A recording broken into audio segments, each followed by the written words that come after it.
In more and more Polish cities, you can see people from African countries walking freely on the streets. Most of them are illegal immigrants dropped off by Germany. There are more and more immigrants in Poland, even though the government said that Poland would benefit from the Migration Pact. An issue that is becoming increasingly apparent to Polish people is the civic platform's tacit consent to accepting illegal immigrants, including those from Germany. It is in Germany's interest to send back to Poland those immigrants they want to get rid of, and they send people who have crossed the Mediterranean Sea and who do not fit their vision of migration in Germany. This is just one of many examples. A group of Somali citizens brought to Poland by the German authorities was discovered by a border defense movement patrol.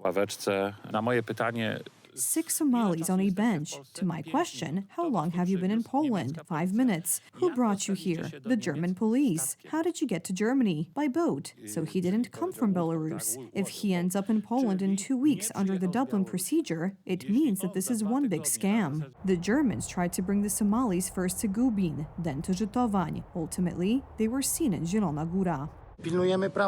We uphold the law, we obey the law, but we defend the integrity of the Polish state. We defend Polish interests. Since Mr. Siemoniak and Mr. Donald Tusk are not doing so today, then at least we must document these things, show them, publicize them, and try to thwart this migration process. This is not always successful. On Wednesday night, a Venezuelan immigrant who was admitted to Poland in February this year attacked a 24-year-old resident of Toruń. She has extensive facial injuries and stab wounds and is in critical condition in a coma. The Venezuelan stabbed her several times in the head, neck, and chest. The man was arrested by police officers a few streets away from the scene of the crime. He was intoxicated. At the time of his arrest, he had more than 1.2 of alcohol in his system. Dangerous foreigners also visited the biofarm in Korin yesterday. According to the owner, they ignored the presence of the hosts and felt as if they were at home.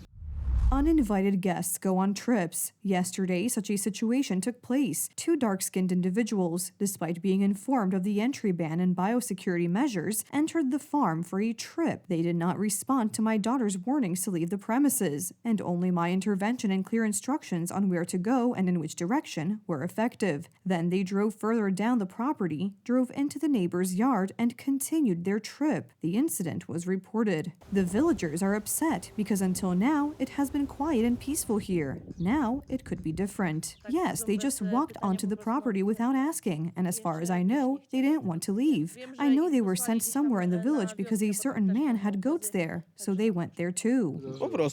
It would be good to do something about it, right? Someone should just take care of them and that's it, so that they don't run around on private property where they simply cannot enter. For now, this is just a prelude to what awaits Poles next year. Then, the Migration Pact will come into force, and tens of thousands of illegal immigrants from Africa and the Middle East will start being brought to our country. And it was supposed to be so wonderful. Poland will be a beneficiary of the Migration Pact. Tusk and Trzaskowski assured that Poland would be exempt from the obligation to accept immigrants because it had accepted refugees from Ukraine. Many of their voters believed them.